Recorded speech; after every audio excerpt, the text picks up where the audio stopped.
बिस्मिल्लाहिर्रहमानिर्रहीम नहमदुहु व नुसल्ली अला रसूलिहिल करीम व अला आलिहि व अस्हाबिहि अजमाइन अम्मा बाद। अस्सलामु अलैकुम व रहमतुल्लाहि व बरकातुहू। दोस्तों, ये लेक आपको कैसे नज़र आ रही है? लेक मतलब ये झील। पहले आप ये झील देखिए, उसके बाद मेरा सवाल पे बवाल रहेगा। ये आपको कैसे नज़र आ रही है? अगर आपने महाबलेश्वर देखे होंगे तो वहाँ पे भी ऐसी झीलें हैं, मगर मैं समझता हूँ महाबलेश्वर की झील से ये झील 1000 गुना ज़्यादा खूबसूरत, बेहतर, साफ़ और शफ़ाफ़ है। ऐसे ही अगर आपने माथेरान देखे होंगे और माथेरान के ऐसे बुलंदो बाला पहाड़ देखे होंगे, तब भी मैं आपको कहूँगा कि ये जगह माथेरान से भी 100 गुना ज़्यादा बेहतर है। महाबलेश्वर से 1000 गुना, माथेरान से 100 गुना, और भी इंडिया में दूसरे हिल स्टेशंस होंगे, वहाँ से ये कई गुना ज़्यादा बेहतर हैं। अब देखो, हमारे देश में प्रॉब्लम क्या है मैं आपको बताता हूँ। अभी रमज़ान की ईद के बाद में मुसलमान कुछ गार्डनों में जाते हैं तो आवाज़ लगाई गई कि भाई वो गार्डनों को ईद के बाद में बंद रखा जाए। आप देखो, आप कितनी गलत बात है ये कि गार्डनों को भी हमने जो है ना अभी धर्म से जोड़ दिए।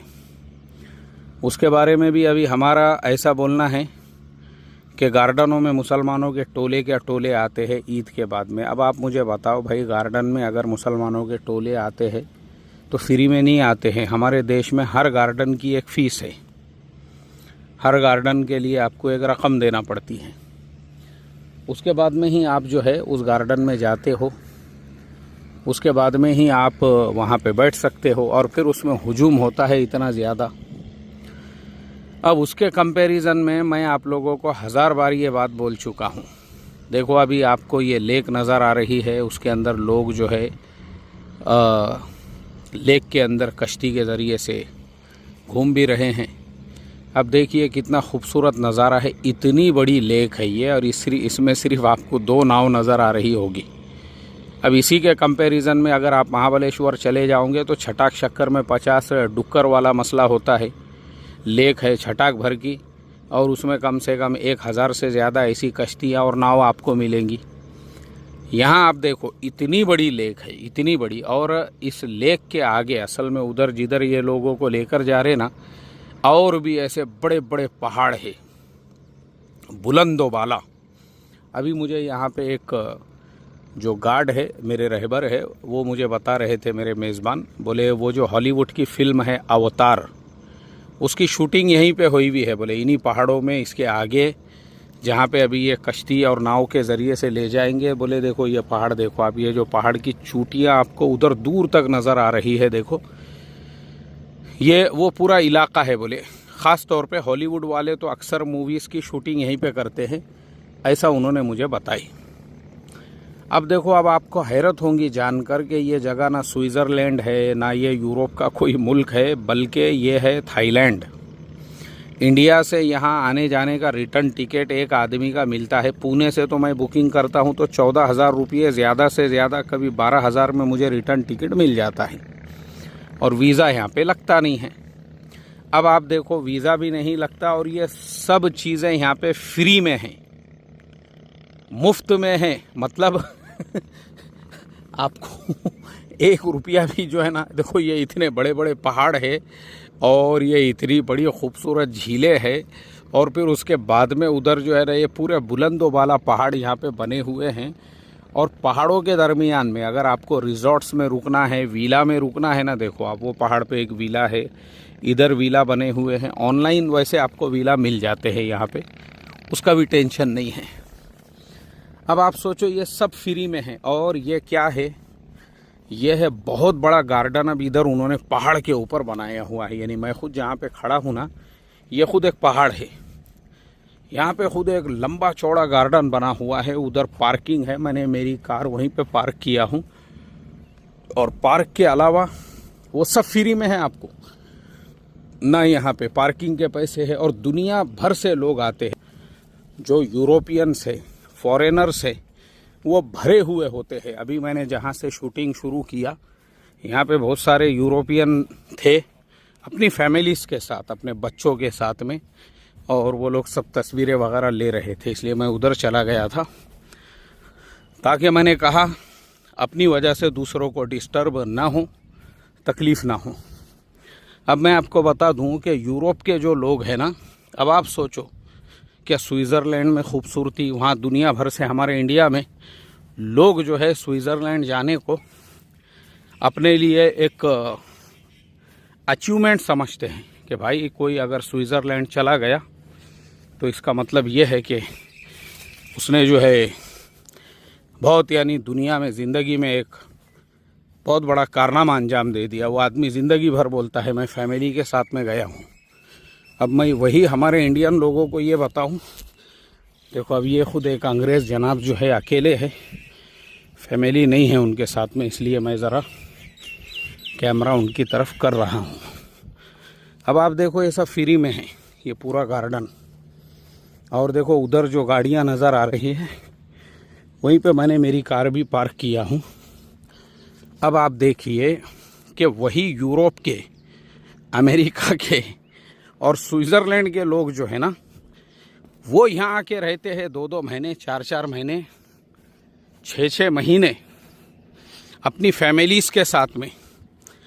वजह सिंपल सी है, ये सब उनको फ्री में है, ये यहाँ पे घूमने के लिए आए हैं, फ्री में घूमिए। अब आप देखिए ये जो डैम बना हुआ है, अब हम लोग आए हैं डैम के इस साइड में।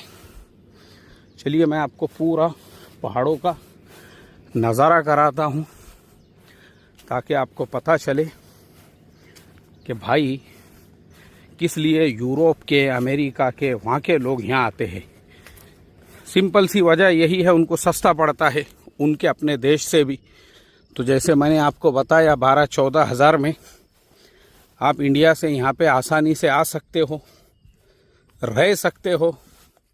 रहने के लिए भी सस्ते सस्ते ऑप्शंस आपको यहाँ पे अवेलेबल होते हैं। खाना भी यहाँ पे जगह जगह पे आपको मुस्लिम रेस्टोरेंट्स, हलाल रेस्टोरेंट्स मिल जाएंगे, और नॉर्मल लोगों के लिए भी खाने का कुछ प्रॉब्लम नहीं है। खाना यहाँ पे हर जगह पे अच्छे क्वालिटी का अवेलेबल है।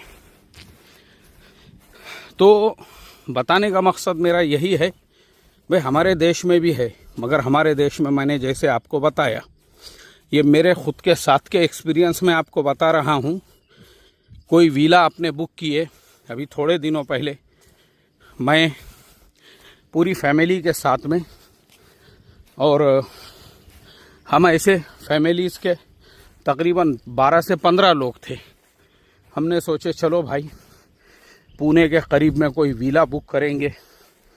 अब मैं आपको बता दूं, वहाँ इतनी गंदगी, इतने पैसे देकर भी, मतलब बताने का मकसद मेरा ये है, भाई आप इतने पैसे दे रहे हो, इतने पैसे देने के बावजूद भी वहाँ पे गंदगी, पीने का पानी बराबर नहीं है। पीने के पानी के अलावा जो है, फिर हमने पानी की बॉटल्स अपनी गाड़ी लेकर गए, पानी पीने की बॉटल्स लेकर आए। वो विला के अंदर जो पानी था, कीड़े उसके अंदर जो है हिल रहे थे। मतलब जो उन्होंने बाटला लाके डाला हुआ था और कहा कि ये बाटले का पानी पियो, तो वो बाटले की हकीकत ये थी, उसमें सब कीड़े मकोड़े थे उसके अंदर। अब आप मुझे बताइए, छोटे छोटे बच्चे, मासूम बच्चे हैं साथ में, ऐसे बच्चों को लेकर आप विला और रिज़ॉर्ट में इंडिया में रुके हुए हैं, सेफ्टी सिक्योरिटी का कोई इंतज़ाम नहीं है, खाने पीने की वहाँ पे कोई साफ़ सफाई नहीं है, तो एक आदमी क्या करेंगे आप बताइए।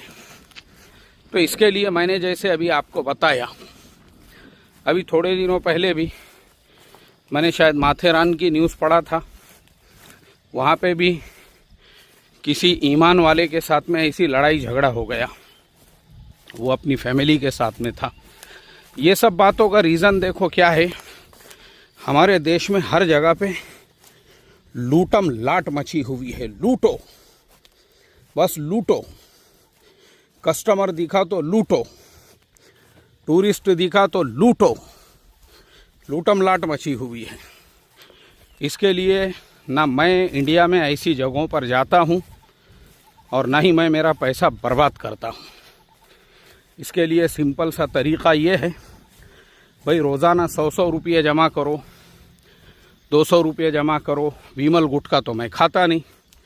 200 रुपये विमल गुटखे के, वही 200 रुपये अगर आपने विमल गुटखे के जमा किए तो वही विमल गुटखे के जो 200 रुपये हैं वो आपके तकरीबन 72,000 रुपये हो जाते हैं साल भर के। अब आप बताओ, 72,000 रुपये में आदमी साल में एक मर्तबा अपनी पूरी फैमिली के साथ बजाय महाबलेश्वर में पैसा बर्बाद करने के और बजाय माथेरन में जाके जो है वहाँ अपना पैसा ज़ाय और बर्बाद करने के, भाई ऐसी जगह पे खर्च करें ना। यहाँ आके 1 महीना रह सकते आप। देखिए, अब आप खुद देखिए ये वादियाँ, सुभान अल्लाह। रब्बना मा खलक़ता हाज़ा बातिला सुबहानका फ़क़ीना अज़ाबन नार। और जैसे कुरान में कहा ना अल्लाह ताला ने, अलम तरा अन्नल्लाह अंज़ला मिनस समाई माअन फ़अख़रजना बिही समराति मुख्तलिफ़ुन अलवानुहा व मिनल जिबाली जुददुम बीज़ुम व हुम्रुम मुख्तलिफ़ुन अलवानुहा व ग़राबीबु सूद। व ऐसे ही बुलंदो वाला पहाड़ियों के बारे में। अब आप सोचो, यूरोप के और हॉलीवुड के लोग यहाँ पे आके फ़िल्मों की शूटिंग कर रहे हैं, अवतार जैसी फ़िल्में यहाँ पे बन रही है, और हम अपना पैसा वही महाबलेश्वर के टेकड़ियों पे और माथेरान की ट्रैफिक में बर्बाद कर रहे हैं। और वही हमारे यहाँ पे आवाज़ लग रही है, बोले ईद के दूसरे दिन गार्डनों को बंद रखा जाए। भाई रखो तुम्हारे गार्डन बंद, क्यों किसी के मोहताज। मेरी मेंटालिटी जो है ना वो बहुत सिंपल है और एकदम क्लियर है। मैं किसी ऐसे गार्डन में जाता भी नहीं हूँ जहाँ मेरे साथ में भेदभाव किया जाए। भाई मैं क्यों जाऊँ वहाँ पे, ऐसा गंदा गार्डन लोगों ने जहाँ पे पूरी गंदगी फैला के रखी हुई है, वैसे गंदे गार्डन में ऐसी हरी जगह देखने को नहीं है। और जहाँ थोड़ी बहुत जगहों पे ऐसी हरी जगह है वहाँ वो पैर नहीं रखने देंगे आपको, वो शो के लिए उन्होंने बनाई हुई है। तो ऐसे गंदे गार्डनों में जाकर और वहाँ पे अपने को लोग गरीब समझ रहे, अपने को हकीर समझ रहे कि भाई देखो मियाँ भाई आ गए। मतलब मियाँ भाई का मीनिंग्स ये है, मियाँ भाई आया मतलब रिक्शे वाला आ गया, मतलब पंचर वाला आ गया, मतलब गरीब आ गया, मोहताज आ गया। जबकि बहुत सारे मियाँ भाई ऐसे हैं वो सारे धरना देने वालों को अपने घर पे नौकर रख सकते हैं, वो भी 50,000 रुपये महीने से। बहुत सारे मियाँ भाई ऐसे हैं वो पूरे गार्डन को डबल कीमत दे के ख़रीद सकते हैं। बाबा ले गार्डन कितने में बेचने का है। प्रॉब्लम ये है, हमारे मियाँ भाई रहते बेचारे सीधे सादे भोले भाले अल्लाह वाले, वो ये सब चीज़ें जाहिर नहीं करते। मगर ये चीज़ों को लेके भेदभाव करना और ये बोलना कि ईद के बाद गार्डन बंद रखो, और मुसलमानों के टोले क्या टोले आते हैं, तो मुसलमानों ने भी बताना चाहिए। भाई मुसलमानों के टोले क्या टोले नहीं आते हैं। मुसलमान इतने कैपेबल है, वो मलेशिया में जाकर, वो थाईलैंड में जाकर, वो दुनिया के ऐसे देशों में जाकर अपनी फैमिलीज़ के साथ में अपना हॉलीडे मना सकते हैं। हमको कोई ज़रूरत नहीं है झोपड़पट्टी के गार्डन में जाने की, और झोपड़पट्टी के गार्डन में जाके वहाँ पे जो है मियाँ भाई के नाम पे ऐसा टैग लगवा के आने की। तो इसके लिए बस मेरी रिक्वेस्ट इतनी ही है, आप कितने भी गरीब रहो, मैं भी कोई बहुत बड़ा आदमी नहीं हूँ, बहुत गरीब आदमी हूँ, लेकिन देखो मेरी तरतीब यही है, मैं विमल गुटखा नहीं खाता हूँ, मैं पान मसाला नहीं खाता हूँ, मैं और जो भी बीड़ी सिगरेट वगैरह वो वही जो पैसे हैं ना, ये जो मेरे सफ़र होते घूमने फिरने के, एक तो फ्री फंड में होते, मैं यहाँ पे काम के सिलसिले में आता तो ऐसे घूम लेता, और अगर मुझे यहाँ पे ऐसी कुछ जगह पसंद आ गई तो ऐसे ही मैं अपने बीड़ी सिगरेट विमल गुटखे के पैसे बचाता, और वो बचाने के बाद में फिर साल भर के जो पैसे जमा हो गए वो पैसों में आ जाता मैं अपनी फैमिली के साथ में। अल्हम्दुलिल्लाह, अल्लाह का एहसान है। तो इसके लिए देखो दोस्तों, आप लोगों से भी यही रिक्वेस्ट है, बस इतना ही करो, अपने थूकने और फूकने के पैसे पे कंट्रोल करो। अब यहाँ एक आधा आदमी, एक आधा होशियार ये भी कमेंट करेगा, अरे वही काम अल्लाह के दीन की मेहनत पे खर्च करना चाहिए, वही पैसा, अरे वही पैसा जो है ना तबलीग पे खर्च करना चाहिए, 4 महीने लगाने पे खर्च करना चाहिए, बैरून में खर्च करना चाहिए। भाई देखो, वो मद अलग है, वो मसला अलग है। यहाँ पे ना बात चल रही है बैरून में खर्च करने की, और ना यहाँ पे बात चल रही है तबलीग पे खर्च करने की। ये भी जो खर्च है आपका अपनी फैमिली के ऊपर, वरना औरतें पागल हो रही है, घरों की काल कोठड़ी में बैठ बैठ के पागल हो रही है। बहुत सारी औरतें जो मेंटल बीमारियां उनको होती है, वो इसी वजह से होती है क्योंकि हम अहलो अयाल के हक़ को ये समझते हैं कि उनको खाली नमाज सिखाओ, उनको खाली जुब्बा पहनाओ, टोपी पहनाओ, बाकी ये हक़ माँ बाप को पता ही नहीं रहता। भाई औलाद को घूमने फिरने के लिए भी ले जाना चाहिए। ये अपनी गाड़ी है देखो, अल्हम्दुलिल्लाह। तो औलाद को जो है घूमने फिरने के लिए ले जाना भी चाहिए। और जब आप अपनी औलाद को घूमने फिरने के लिए ले जाते हो और अपनी औलाद को ऐसी जगहें जब आप बताते हो, तो दोस्तों अब अपने मोबाइल की मेमोरी ने भी इजाज़त दे दी। इसके लिए मैं लेता हूं आप सभी लोगों से इजाज़त। थाईलैंड के इस खूबसूरत पहाड़ के ऊपर से, और इस खूबसूरत जो है क्या कहते हैं उसको, लेक के पास से, और इस खूबसूरत यहाँ के माथेरान और महाबलेश्वर से 1000 गुना बेहतर जो है टूरिस्ट स्पॉट से दुआओं की दरख्वास्त। अस्सलामु अलैकुम व रहमतुल्लाहि व बरकातहू।